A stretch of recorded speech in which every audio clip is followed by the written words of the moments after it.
What's up sa inyo mga kababayan? Welcome back sa ating YouTube program. Ang video na ito ay hindi tumutukoy personally, directly, ina-assault or tinitira si Raffy Tulfo kasi alam ko naman kapag siya ang pinag-uusapan, marami sa inyo ang nasasaktan at ako ang lumalabas na kontrabida.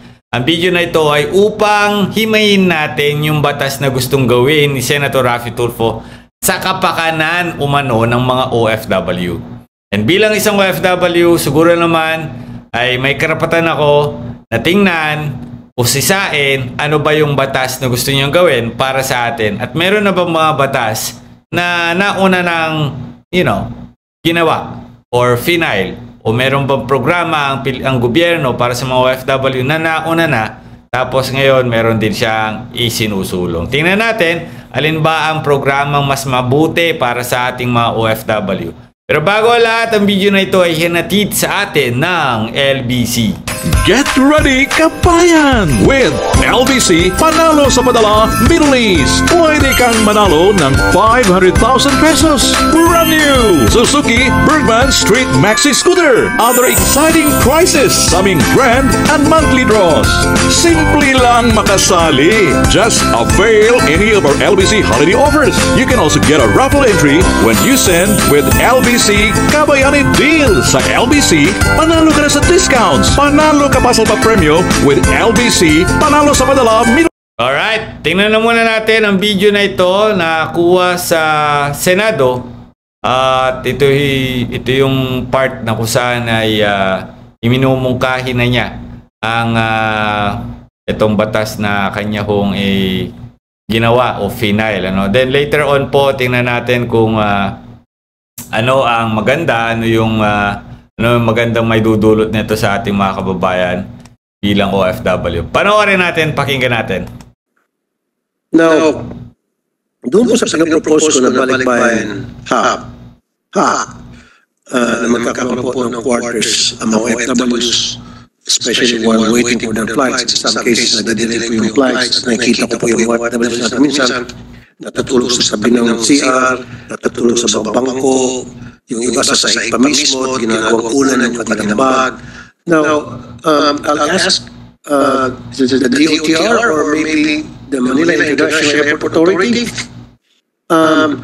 is there still a place sa mga airport natin na para maging possible ito, magkaroon ng isang space para sa mga OFW natin? Parang lounge ba?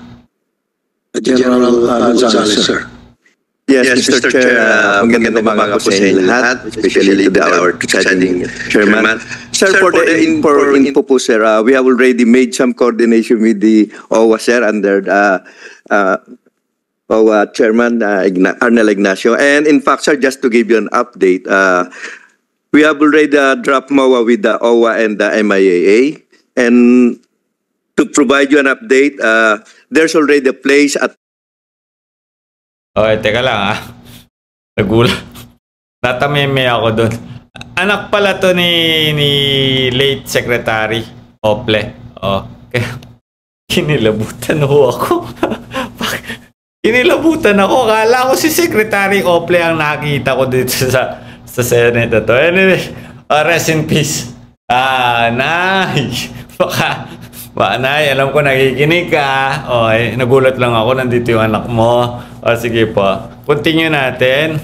Terminal 3 for the hub, for the place for this OWA, sir. Okay, sa Terminal 3, saan lugar po at ilang square meters po ito? Sir, at Terminal 3, it's just the place is near with the other government agencies located.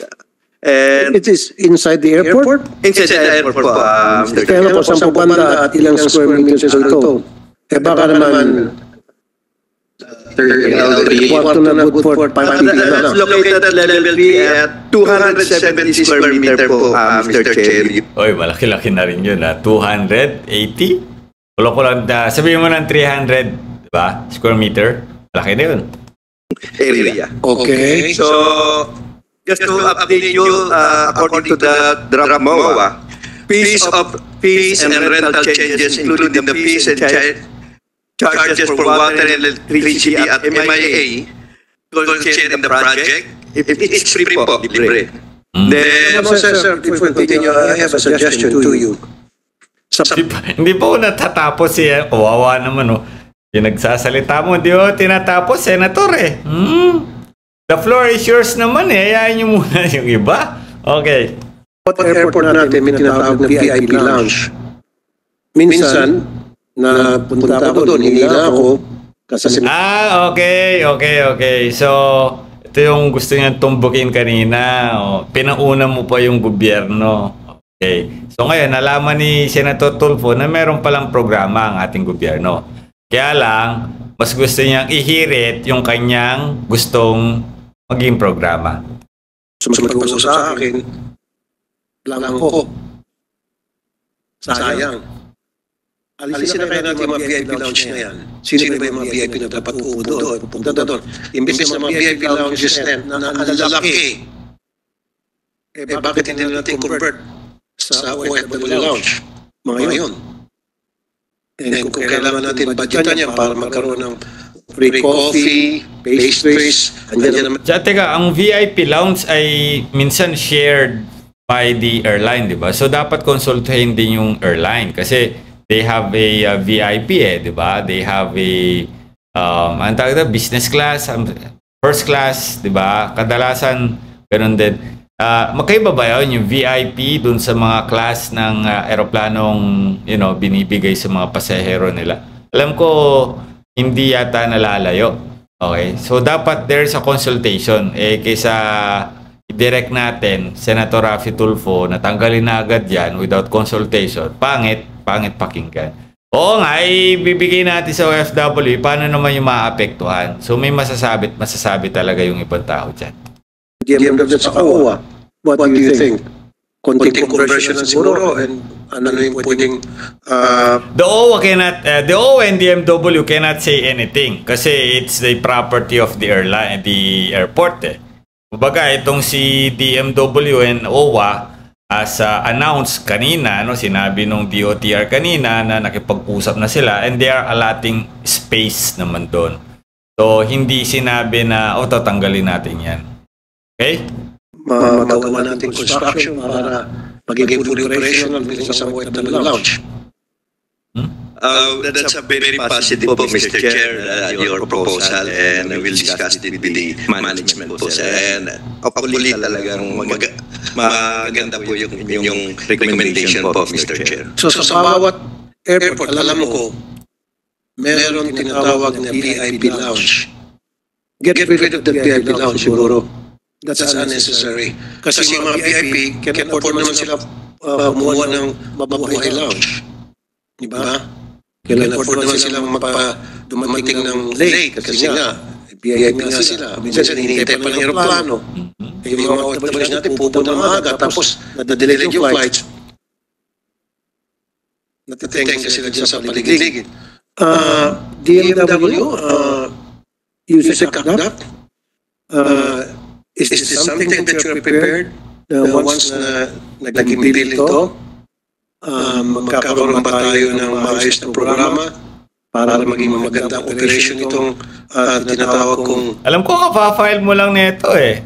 Diba? Kapafile mo lang eh. Definitely wala pong naiisip yan. Pero si OIC CACDAC always ready to answer your question naman eh. Alam ko naman papabor yan sa'yo kahit gigil na yan. Okay? Balik ba kayo ng hap-hap? Yes po, Mr. Senator. Tama po, sa budget season tayo. At huling hearing padidinig nga po ay nagsasuggest kami ng additional funding at budget. At we can work hand in hand with Administrator Arnel Ignacio. Sa tingin ko po, may role to play din ang OWA catering to responses natin sa mga nangangailangan ng tulong. Kaya nga po ang isang recommendation din namin, Mr. Senator, kasi dito po sa bill, nalalagay pang active contracts. Pero meron po kasi OFW na distressed at na-terminate ang contract, so baka pwedeng isama sila doon sa salaw nung bill. Teka. Okay. Take note, yung sinabi ni OIC CACDAC, valid contract. Okay.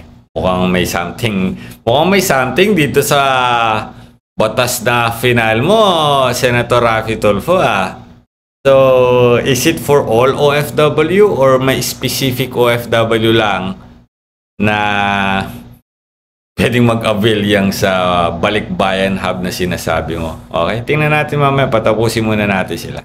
In general, yes. The short answer is yes, Mr. Senator. We are willing, able, and ready.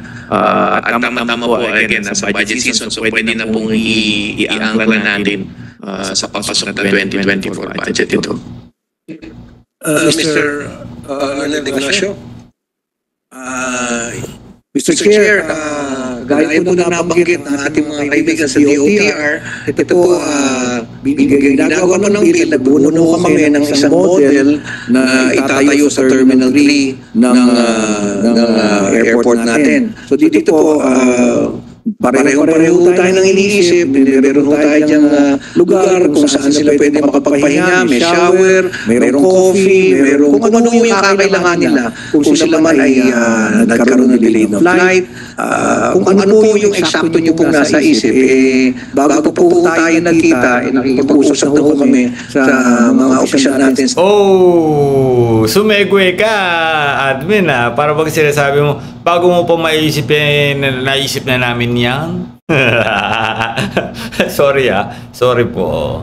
Pero baka, totoo naman January 18, nung una nilang inilabas yan. Nagawa na nga natin ng video yun, di ba? Yung OFW Lounge. January 18, then January 20, 2023, inilabas yun sa balita. DOTR. And this can serve as a model. Inaayos na po namin yung mga ilan namin po concerns. Baka ako kasi dumating panahon, maglalagay na po kasi kami ng pera from our funds. But then of course, we have to take... So, no need. Technically, no need na ng batas na yan. Yung fina-file mo, yun yung ibig sabihin ngayon. Diba? Kasi, as what Administrator Hans Kakdak, Administrator OWA, Arnel Ignacio says na meron na kami bago ka pa. No, sinopla mo lang no. Tapos si admin si OIC Kakdak din may napansin dun sa batas mo. Okay. Sound fishy talaga no. Tingnan natin mamaya kasi hindi ko pa nabubuksan yung bill na yun yung batas na yun. Consideration ba kung ano po yung ating sitwasyon. So we can discuss that po. But as of now, umaandar na po yung aming negotiations.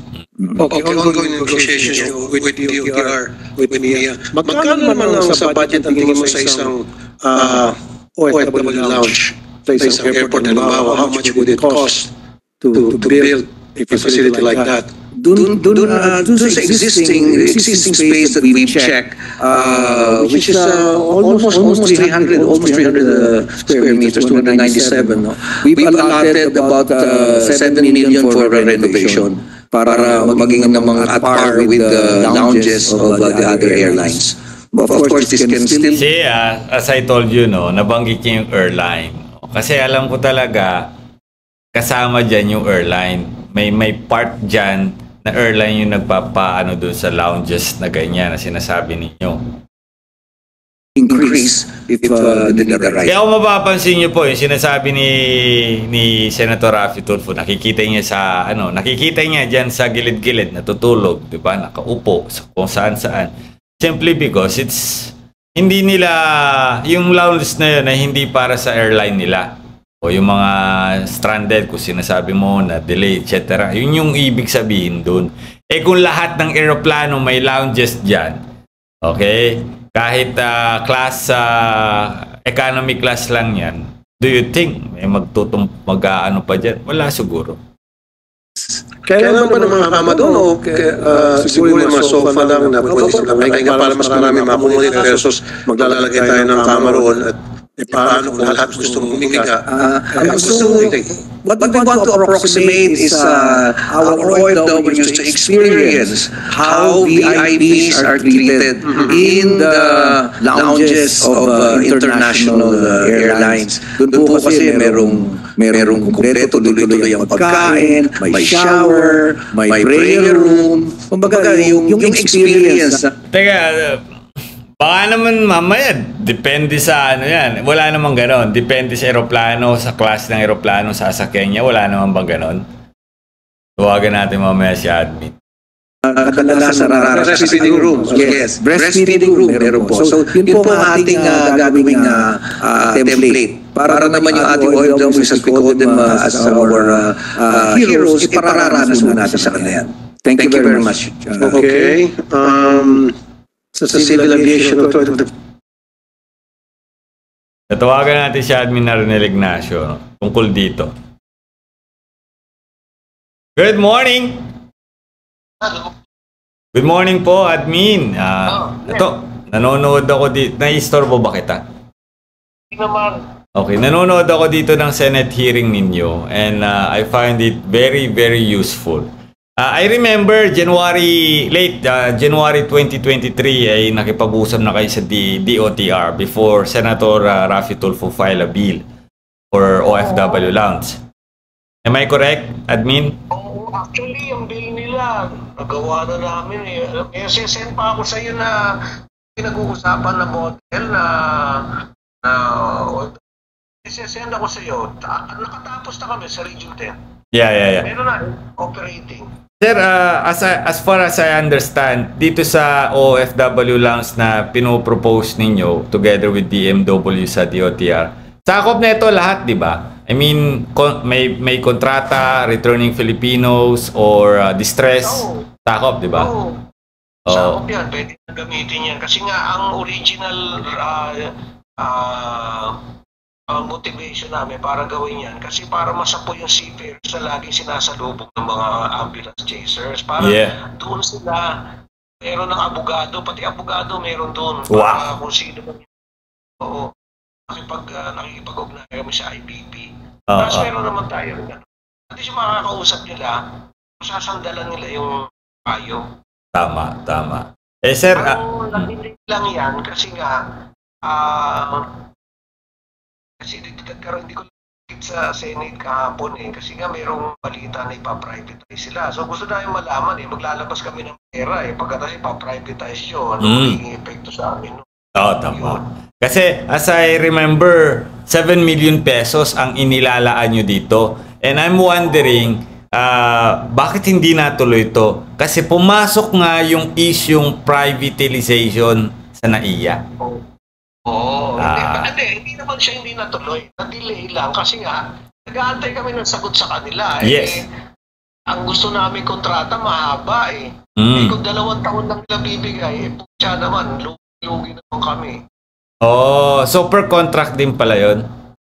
Mangyayari? Kasi ang gusto namin, ililibre nila yan for a very long period of time. Like, so kasi nga, siyempre, public service yan eh. Yes. Eh, maglalabas kami ng ito. Kasi re-renovate namin naman yung tawag dito. Yung area. Yung area. Baka nga kulangin yung 7 million dahil mas malaki pa yung gusto kong hingin sa sinasabi nila. Sir, kumpleto yung amenities nito, no? Uy, kung yan, alam mo, mahante ko eh, kaya gusto talaga. Oo, sir. Kasi kung ano yung, pag ako nag-business class, gano'n ang maranasan ng OFW. Yan. Speaking of that, gusto ko rin itanong, ito po bang OFW lounge, kahit anong airline ng OFW, kahit economy class, pasok doon? Oo, pasok ka doon.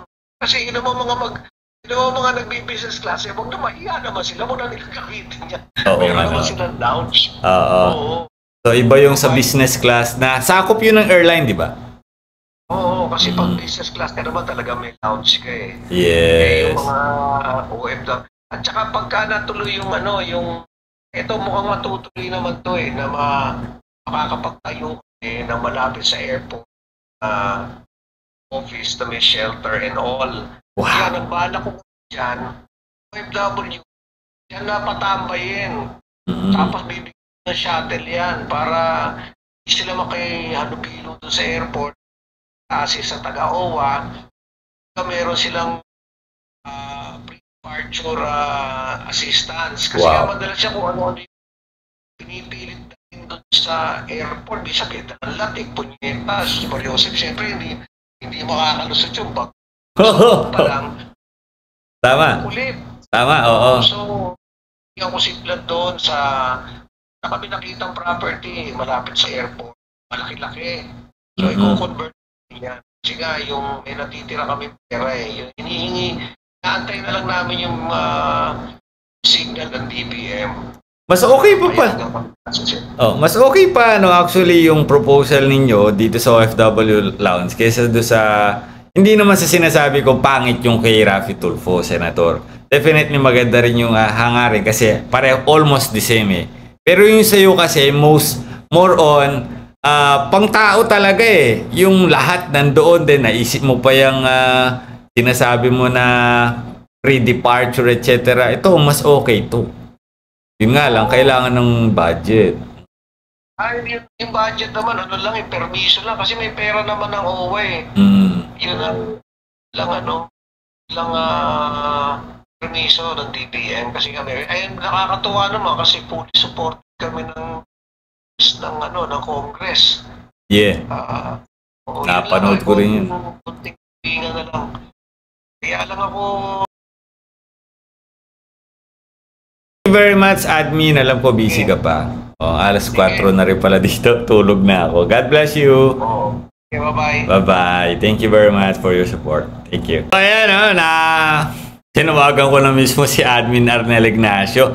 And out of the sa hearing, nasabi niya ang plano ng OWA dito sa OFW Lounge. And I can feel na mas okay pa kaysa doon sa hindi naman sa mali talaga or pangit yung bill ni Senator Raffy Tulfo, but I find it mas tong naiisip ni admin Arnel Ignacio.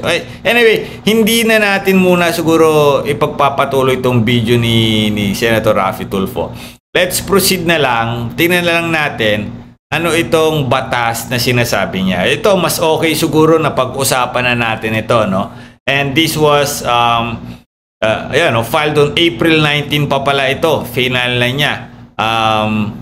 2023. And then, tingnan natin.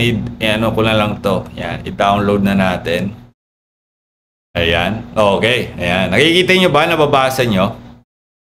Okay. Basahin natin. Ano po? Itong explanatory note, hindi ko nababasahin kasi normal na sa mga politiko yung mga makapagbagbag damdamin na salita, Tignan na lang natin dito yung mga mahalaga. For example, Section 2 Declaration Policy declared by policy of state to recognize importance of OFW. Okay. Establishment of the Balikbayan Hub. Ayan, dito tayo sa Section 3, the national government through the Department of Migrant Workers, OWA, Department of Labor and Employment, and the Department of Foreign Affairs shall establish Balikbayan Hub. But bakit nakasama dito ang DOLE? Ang DOLE ay local na lang to local workforce sa Pilipinas nakabantay.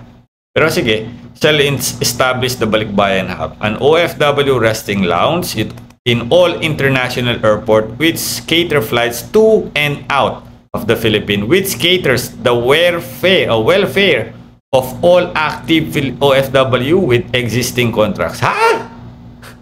Ano daw? Bakit yan lang?